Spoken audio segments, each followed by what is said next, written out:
Welcome to the deep dive. We're here to really get into the sources and pull out what matters most. And today we're looking at something specific, something that just popped up, a single statement, really. It was reported in The Guardian, July 16th, 2025. Okay, let's unpack this one. It's Donald Trump's comment. He apparently called the Jeffrey Epstein inquiry boring.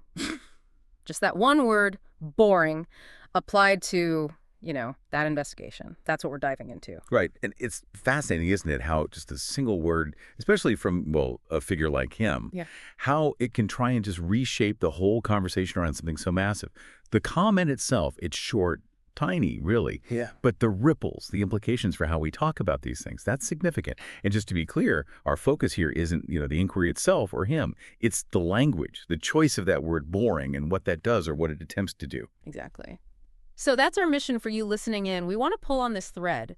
What does a word like boring, used so dismissively, what does that actually signal when we're talking about major public investigations? What's it tell us about, maybe? Attention, perception, and just the power that words have to frame things for us. We're aiming to get some real insights out of just this one very impactful statement.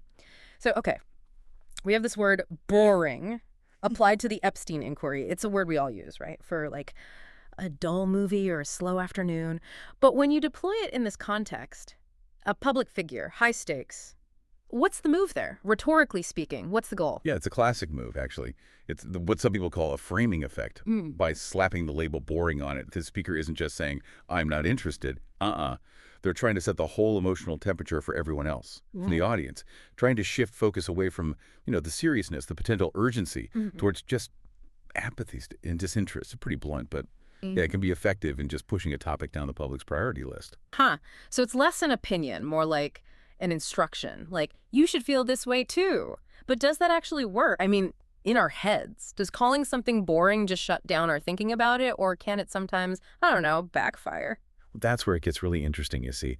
Cognitively, a simple, strong label like that can act as an anchor. Yeah. You hear boring, and bam, that might immediately set your baseline for how you even approach the topic. Right. Our brains, they like shortcuts, mental shortcuts. And if someone influential tells us, hey, nothing to see here, this is dull, that creates a pretty powerful first impression. A bias, really.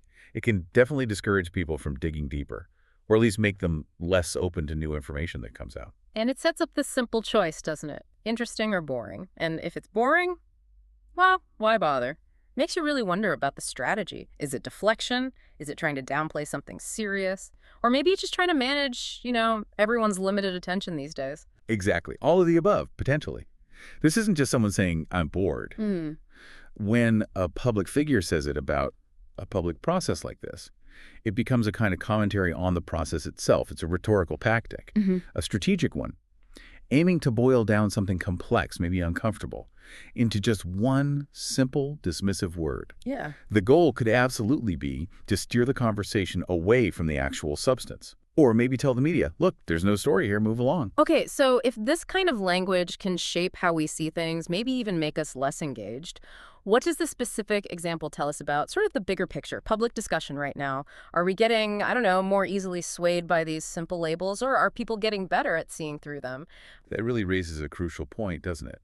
In this, attention economy we're in, where serious issues have to compete with, well, everything else.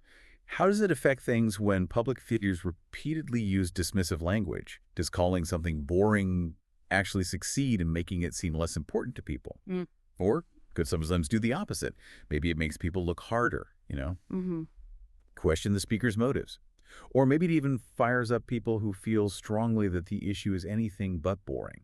That's a really powerful thought to end on. It feels like our whole dive today kind of came back to that, didn't it? How one word, boring, seems so casual but carries so much weight, especially when it's thrown at something as serious and high profile as the Epstein inquiry. And it really makes you think about that dynamic, between public figures and us, the audience.